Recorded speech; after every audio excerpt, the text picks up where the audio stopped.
رمضان هلا رمضان هلا رمضان هلا رمضان هلا أهلا وسهلا أهلا وسهلا أهلا وسهلا أهلا وسهلا فالبشر وافاك والنور هلا رمضان.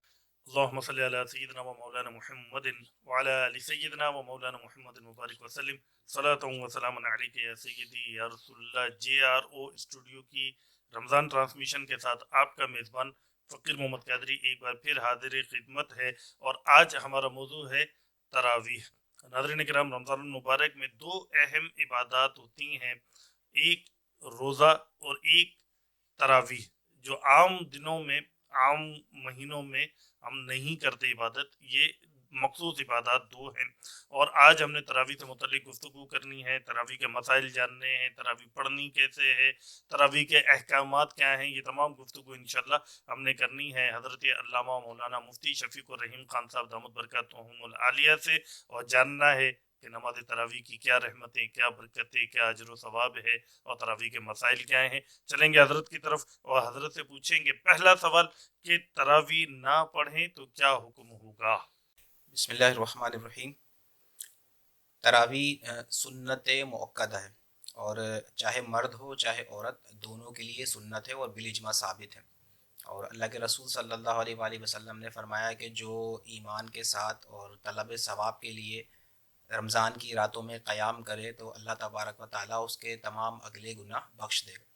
اور اگلے گناہ یعنی صغیرہ گناہ اللہ تبارک و تعالیٰ قیام لیل کی وجہ سے رمضان شریف میں اللہ تعالیٰ بخش دے گا۔ اور تراویح ایسی سنت ہے کہ آپ صلی اللہ علیہ وآلہ وسلم نے تو اس سنت کو قائم فرمایا، خلفۂ راشدین نے بھی اس سنت پر مداومت فرمائی۔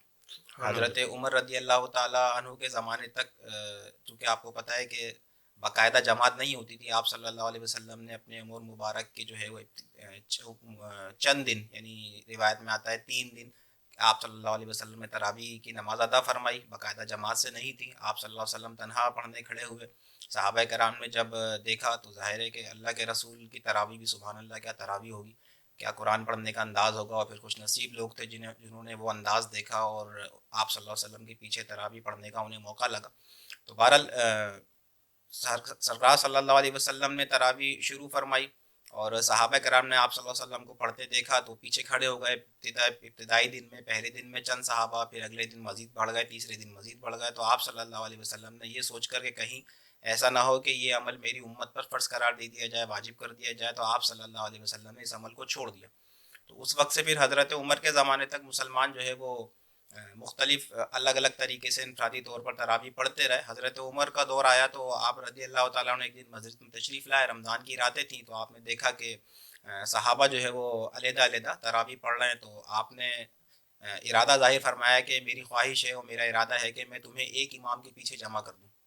اور پھر آپ نے حضرت ابی بن کعب رضی اللہ تعالیٰ عنہ کو حکم دیا اور آپ کو امام بنایا اور صحابہ کو ان کے پیچھے جماعت قائم کرنے کا حکم دیا۔ اگلے دن جب آپ مسجد میں آئے، تشریف لائے، تو آپ نے دیکھا کہ حضرت ابی بن کعب رضی اللہ تعالیٰ عنہ امامت کروا رہے ہیں اور صحابہ پیچھے تراویح کی جماعت ادا کر رہے ہیں، تراویح کی نماز جماعت کے ساتھ ادا کر رہے ہیں۔ تو حضرت عمر نے یہ دیکھ کے ارشاد فرمایا، نعمت البدعۃ ہذہ، یہ بہت اچھی بدعت ہے۔ بخاری شریف کی حدیث ہے اور سنن اربعہ میں اس کو روایت کیا گیا اور دیگر احادیث کی کتب میں مروی ہے۔ آپ نے فرمایا یہ بہت اچھی بدعت ہے، یعنی بہت اچھا کام ہے جو آپ صلی اللہ علیہ وسلم کے بعد مسلمانوں نے ایک جماعت کے ساتھ مل کر اور تراویح پڑھنا شروع کر دی۔ تو اگر کوئی تراویح نہ پڑھے تو اس عظیم سنت موقدہ کو تارک ٹھہرے گا، اور اس سنت کو چھوڑنا کسی طرح بھی مناسب نہیں ہے، الا یہ کہ جو معذور ہو، جو مجبور ہو تو الگ بات ہے، ورنہ اس سنت کو بالکل نہیں چھوڑنا چاہیے اور اس کا ثواب حاصل کرنا چاہیے۔ سبحان اللہ۔ ناظرین کرام، تراویح سے متعلق گفتگو ہو رہی ہے اور علامہ صاحب ہماری رہنمائی فرما رہے ہیں۔ حضرت سے اگلا سوال یہ ہے کہ حضرت کیا گھر میں تراویح پڑھ سکتے ہیں؟ گھر میں پڑھ سکتے ہیں، لیکن تراویح کی جو جماعت ہے اس کے لیے علماء نے لکھا ہے کہ یہ علی الکفایہ ہے، یعنی اگر محلے کے چند لوگوں نے مسجد میں جماعت قائم کر لی تو پھر محلے کے باقی لوگوں نے اگر گھر میں بھی پڑھ لی تو ان پر گناہ نہیں ہوگا۔ لیکن اگر ایسا ہوا کہ پورا علاقہ ہی مسجد میں حاضر نہیں ہوا، کسی نے جماعت قائم ہی نہیں کی تو جی اب اس صورت میں گھر میں پڑھنے والا بھی گناہ گار ہوگا. تو اس جی کنڈیشن میں نہ پڑھیں, لیکن عام حالات میں جب کہ مسجد میں جماعت ہو رہی ہو اور کسی جی کی مجبوری ہے تو وہ گھر میں پڑھ سکتا ہے, لیکن پھر بھی افضل یہی ہے کہ مسجد جائے, کیونکہ مسجد کی برکتیں پھر مسلمانوں کی جماعت کی برکتیں, یہ دونوں برکتیں ماہ رمضان میں کیوں چھوڑیں. سبحان اللہ سبحان اللہ. حضرت کیا اگر کہیں حافظ قرآن میسر نہ ہو تو تراویح کیسے پڑھیں گے؟ بہت آسان طریقہ ہے اس کا, علماء نے لکھی ہے یہ بات کہ اگر کہیں حافظ قرآن میسر نہ ہو تو لوگوں کو چاہیے کہ کسی ایک باشرہ شخص کو اپنا امام بنا لیں, اور پھر وہ تراویح اس طرح پڑھائے کہ پہلی رکعت میں علم تری کیف سے شروع کرے, پھر لیلاف قریش, اور پھر اس طرح پڑھتا جائے تو سورہ ناس پہ جب وہ پہنچے گا تو 10 رکعتیں ہو جائیں گی, وہ پھر اگلی 10 بھی اسی طرح پوری کرے تو انشاءاللہ انہیں تراویح کا ثواب مل جائے گا. سبحان اللہ سبحان اللہ. حضرت کیا خواتین مسجد میں تراویح پڑھ سکتی ہیں؟ جی پڑھ تو سکتی ہیں, لیکن ہمارے ہاں آج کل رواج نہیں ہے, اب پھر شروع ہو گیا, لیکن بہرحال جو بنیادی بات ہے کہ پڑھ سکتی ہیں نہیں تو پڑھ سکتی ہیں, اگر کہیں باپردہ جانے آنے کا اور تراویح کا اہتمام ہو تو پڑھ سکتی ہیں. ٹھیک ہے حضرت. بعض بد مذہب لوگوں کو دیکھا گیا ہے کہ وہ صرف خواتین کے لیے باقاعدہ اہتمام کرتے ہیں تراویح کا, اور جس میں خواتین ہی تراویح پڑھاتی ہیں اور بد مذہبیت کی تبلیغ بھی ہوتی ہے, تو کیا ان کے رد کے لیے صحیح العقیدہ حضرات اس طرح کا اہتمام کر سکتے ہیں؟ جی بالکل کر سکتے ہیں, کیا کرنا چاہیے.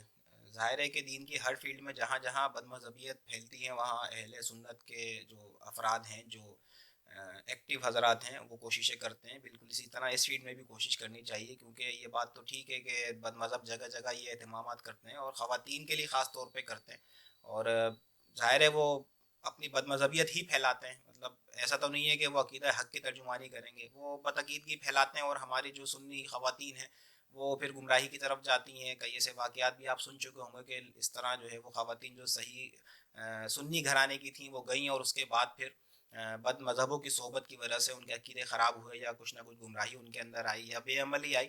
تو اس صورت میں ہمارے جو صحیح العقیدہ سنی حضرات ہیں جو کر سکتے ہیں انہیں چاہیے کہ اہتمام کروائیں, لیکن اس اہتمام میں ضروری ہے کہ کم سے کم جو ہے وہ اتنا ضرور ہو کہ باپردہ خواتین آئیں, بے پردہ نہ آئیں, پلس یہ کہ ان کے جو جس جگہ پہ تراویح پڑھائی جا رہی ہو وہاں پہ بھی بالکل پردہ ہونا چاہیے, اور سب سے خاص بات یہ کہ درس قرآن یا کم از کم قرآن پاک جو پڑھایا, جو تراویح میں پڑھا گیا, اس کی تشریح ہو, اس کی تفسیر ہو, تاکہ خواتین کو کچھ سمجھ میں آئے. خالی یہ کہ تراویح کے لیے اگر بلاتے ہیں تو پھر جو ہے وہ خواتین کو نہیں بلا سکتے, اس لیے کہ خالی تراویح اسی کو ضرورت نہیں ہے. ہاں بدعقیدگی ختم کرنی ہے تو پھر ظاہر ہے کہ ان کو قرآن پاک سمجھانا پڑے گا. سمجھانے کے لیے ضروری ہے کہ تراویح کے بعد کوئی درس وغیرہ کا سلسلہ ہو. تو بنیادی بات یہ ہے کہ درس و تدریس کا سلسلہ وہاں پر ہو, اور علم دین حاصل کرنا آپ کو پتہ فرض ہے.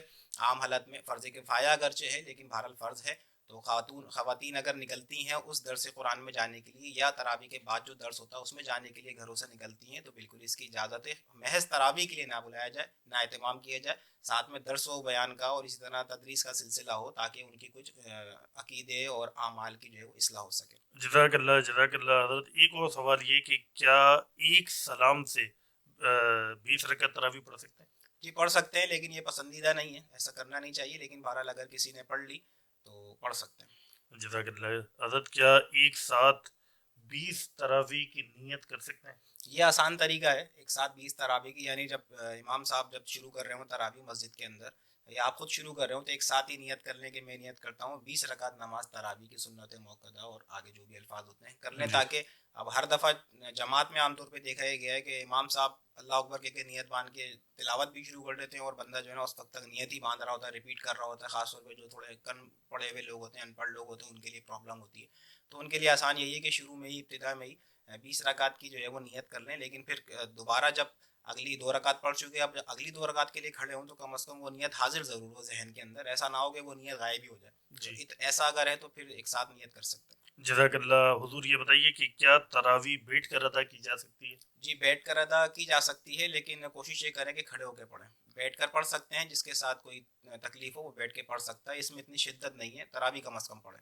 اچھا حضرت, عام طور پر آج کل یہ بھی دیکھنے میں آ جاتا ہے, خصوصاً گاؤں دیہاتوں میں یا چھوٹے علاقوں میں یہ چیز نظر آتی ہے کہ نابالغ حفاظ جو ہوتے ہیں وہ تراویح پڑھا رہے ہوتے ہیں. جی جی اب بڑوں کی تراویح ہو رہی ہے, نابالغ بچے ہیں, تو کیا حکم ہوگا اس بارے میں؟ نابالغ اپنے جیسے نابالغ کی امامت تو کر سکتا ہے لیکن بالغ کی نہیں کر سکتا. بالغ کی امامت بالغ ہی کرے گا. تو جہاں بھی ایسا ہوتا ہے وہاں پر نہیں کرنا چاہیے. بالغ کی امامت بالغ ہی کرے, نابالغ اپنے جیسے نابالغوں کی امامت کرے, بالغ کی نہ کرے. جزاک اللہ حضور. ایک اور بہت اہم سوال کہ کیا بد مذہب کے پیچھے تراویح پڑھ سکتے ہیں یا نہیں؟ بد مذہب کے پیچھے تو آپ کو پتہ ہے عام حالات میں ہمارے علماء نے سختی سے منع کیا ہے, ان کے پیچھے جو ہے وہ نماز نہ پڑھی جائے. اور بد مذہبیت بھی اس کی اپنی جگہ ہے. میں آپ کو ویسے ہی ایک فقہی اعتبار سے سمجھا دیتا ہوں کہ مان لیں کہ اپنا سنی بھی ہو, یعنی اپنا صحیح العقیدہ, اپنا ہم مشرب کوئی سنی ہو, اور اگر وہ تلاوت صحیح نہیں کرتا, تلاوت غلط کرتا ہے, یا لوگوں سے جھوٹ بولتا پھرتا ہے, جھوٹا ہے مطلب وہ شخص, یا اسی طرح کے دوسرا اس میں کوئی عیب ہے, تو کیا جی. اس کے پیچھے نماز ہم پڑھیں گے؟ نہیں پڑھیں گے, نہ نماز ہوگی, کیونکہ وہ فاسق مولن کے حکم میں آ جائے گا اعلانیہ اگر اس طرح کرتا ہے. تو جب فاسق مولن کے پیچھے نماز نہیں ہوتی تو یہ جو بد مذہب ہے یہ بھی اسی کے حکم میں. جی یہ بھی جب تک کہ ان کی گمراہی یا بد مذہبیت کفر تک نہ پہنچ جائے. ہاں, جی. اگر ان کی بد مذہبیت یا ان کی جو گمراہی ہے وہ کفر کی حد تک پہنچ گئی, پھر تو سرے سے اس کی اپنی نماز نہیں ہو رہی, تو ہماری کیا ہوگی؟ اللہ اکبر. اور اس میں پھر مختلف علماء نے تفصیلیں بیان کی ہیں, جمعے کا الگ حکم ہے, عام نماز کا الگ حکم ہے. لیکن بہرحال جتنا ابھی سوال آپ نے کیا تو مختصر بات اس کا جواب یہی ہے کہ بد مذہب کے پیچھے نماز بالکل نہ پڑھیں, اپنے صحیح عقیدہ سنی کے پیچھے, چاہے تراویح ہو چاہے عام نماز ہو. جزاک اللہ. حضرت اگر کسی نے عشاء کی نماز باجماعت نہیں پڑھی تو کیا وطر باجماعت پڑھ سکتا ہے؟ نہیں, یہ مسئلہ جو ہے وہ فتاوی شامی میں در مختار میں لکھا ہوا ہے کہ اگر کسی نے جو ہے وہ عشاء کی نماز جماعت سے نہیں پڑھی تو پھر وہ وطر کی نماز بھی علیحدہ پڑھے, جماعت میں شامل نہ ہو. جزاک اللہ. حضرت آخری سوال آج کے پروگرام کا کہ کیا ختم ہو جانے کے بعد, قرآن پاک ختم ہو جانے کے بعد تراویح بھی ختم ہو جاتی ہے؟ عموماً 25-27 کو ختم ہوتا ہے, تو پھر اس کے بعد لوگ جو ہے وہ کہتے ہیں جی تراویح ختم ہو گئی. جی, لوگ یہ سمجھتے کیا ہیں, لوگوں کو بھی پتہ ہے کہ تراویح تو ہو رہی ہے, مسجد میں بھی ہو رہی ہوتی ہے, لوگ اپنے مطلب کی باتیں آپ کو پکڑ لیتے ہیں, پتہ ہے پکڑ لیتے ہیں. جی ایسا بالکل بھی نہیں ہے, لوگوں کو اس میں توجہ کرنی چاہیے. تراویح سنت موقدہ ہے اور پورے رمضان سنت موقدہ ہے. تو اگر ختم شریف مسجد میں ہو بھی گیا 27ویں میں, تو اس کا ہرگز مطلب یہی نہیں کہ اب تراویح ختم ہو گئی. تراویح پڑھنی ہے, بلکہ اس وقت تو تراویح آسان ہو جاتی ہے. آپ نے بھی دیکھا ہوگا کہ جو 27 دن تک تراویح پھر طویل ہوتی ہے, اس کے بعد جو 28ویں کی تراویح ہوتی ہے بہت ہلکی ہوتی ہے, امام صاحب چھوٹی چھوٹی صورتیں پڑھاتے ہیں. تو میں نہیں سمجھتا کہ اتنے بڑے ثواب کو چھوڑنا چاہیے اور پھر اس سنت کو چھوڑنا چاہیے, کیونکہ اگر کوئی شخص بلا وجہ بلا عذر سنت کو مستقل چھوڑ دے گا تو وہ بھی گناہ گار ہوگا. تو یہ نہ کریں, تراویح پڑھیں, اگر چلے گھر میں پڑھ لیں, جی مختصر پڑھ لیں, لیکن سنت تراویح ادا کریں. سبحان اللہ سبحان اللہ. ناظرین کرام, حضرت علامہ و مولانا مفتی شفیق الرحیم خان صاحب دامت برکاتہم العالیہ ہمارے ساتھ تشریف فرما تھے اور تراویح کے متعلق بہت اہم گفتگو فرما رہے تھے. ہم نے کوشش کی کہ تراویح سے متعلق وہ تمام چھوٹے چھوٹے سوالات جس میں ہمیں اشکال پائے جاتے ہیں, ہمیں کنفیوژن ہوتی ہیں, وہ تمام اس مختصر وقت میں ان تمام سوالات کو اس پروگرام میں شامل کیا جائے. ہم کس حد تک اپنے اس مقصد میں کامیاب ہوئے یہ آپ نے کمنٹس کر کے ضرور بتانا ہے. ہمارے اس چینل کو آپ لائک کر دیں, اس کو سبسکرائب کر دیں, اس کے بیل آئیکن کو دبا دیں تاکہ اس کے نوٹیفیکیشن آپ کو بر وقت ملتے رہیں اور آپ علم دین سے استفادہ کر سکیں. اپنے میزبان فقیر محمد قادری کو اجازت دیجیے. کل انشاءاللہ اسی وقت اسی چینل پر آپ سے پھر ملاقات ہوگی.